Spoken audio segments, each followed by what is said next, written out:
यशाश्री जी मुंबई से। राधे राधे महाराज जी। गुरुदेव, समय ऐसा है कि अभी सब चीजों से ऊब चुकी हूँ, कुछ भी सहने की हिम्मत नहीं है, बहुत टूट चुकी हूँ गुरुदेव। हृदय बहुत कमजोर हो चुका है, कोई भी घटना घटती है तो लगता है भगवान मेरे साथ ऐसा क्यों कर रहे हैं, कुछ उत्तर नहीं मिल रहा महाराज जी, निराशा। वैसे हम आपको सही बताएं, भगवान कृपा सिंधु हैं, भगवान किसी का मंगल, इतने दयालु भगवान हैं। बस उनकी दया की बात आते तो रोने के सिवा कोई और बात मतलब कहने की ताकत नहीं है। वो बहुत दयालु। हमारे कर्म ऐसे हैं, हमारे कर्म ऐसे हैं जो हमको कदम कदम पर विपत्ति दुख देते हैं। हम मनमानी आचरण किए हैं, हम भगवान की आज्ञा के विरुद्ध आचरण किए हैं, तो ना चाहने पर भी हमें दुख मिलेगा। वो भगवान नहीं देते। भगवान बहुत कृपालु हैं, भगवान बहुत दयालु हैं, भगवान बहुत पतित पावन है, पर गलती हमारी होती है। जन्म जन्मान जीव तो वही है, शरीर बदलते हैं। तब जैसे हम नया शरीर है, पूर्व जन्म का किया हुआ कर्म उसके अंग प्रत्यंगों को विहीन कर रहा है, शक्तिहीन बना दिया। तो हम ये देखते हैं कि गर्भ में ही कोई बालक नष्ट हो जाता है, अब उसका क्या पाप? वर्तमान में तो कोई पाप नहीं, पूर्व का पाप है। तो हमें चाहिए कि धैर्य पूर्वक सहना।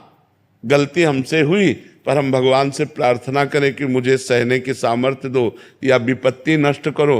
ये कभी हम ना सोचे कि भगवान ने ऐसा क्यों किया। आपसे सच्ची कहते हैं, भगवान बहुत करुणामय, मंगल भवन अमंगल हारी।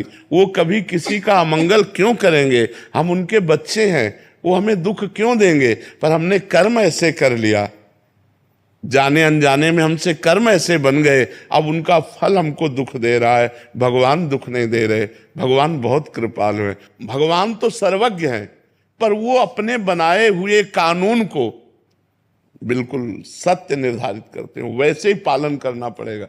अगर भगवान ने दशरथ जी के पुत्र के रूप में अवतार लिया, राम रूप में, और दशरथ जी के द्वारा एक गलती हो गई, श्रवण कुमार का वध।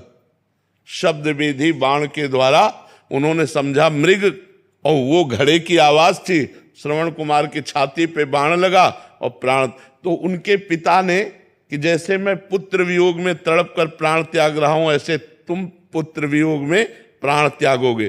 तो भगवान राम स्वयं उनके पुत्र के रूप में अवतरित हुए, पर क्या कानून तोड़ा? क्या? वैसे ही हा पुत्र कहते हुए, हा राम कहते हुए दशरथ जी को प्राण त्यागना पड़ा कि नहीं त्यागना? यद्यपि भगवान स्वयं उनके पुत्र हैं, भगवान चाहे तो हर बात मिटा सकते, लेकिन भगवान कानून को नहीं मिटाते। जो कानून भगवान ने बनाया उसका स्वयं भगवान पालन करते हैं। तो हम जीव हैं, हमारे द्वारा कुछ कर्म ऐसे बिगड़े हो जाते हैं जिनका फल हमें दुख भोगना पड़ता है। तो हम धैर्यवान बने, हम नाम जप करें, पर भगवान को न कोसे कि भगवान ने हमको ऐसा। भगवान बहुत कृपालु हैं, और भगवान ऐसा कभी किसी को कष्ट नहीं दे सकते। देखो, इतने कृपालु हैं कि भगवान को जो गाली देता है, भगवान की जो निंदा करता है, उसको भी सूर्य, वायु, धरती, पानी, भोजन सब भगवान दे रहे हैं। नहीं दे रहे?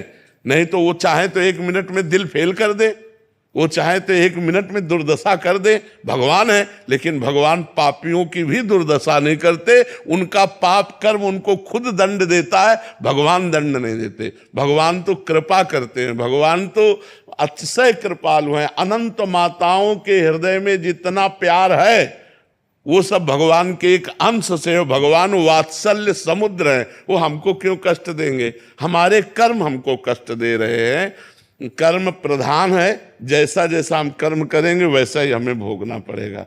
इसलिए हमें लगता है हम भगवान को ना कोसे, हम अपने कर्मों का सुधार करें।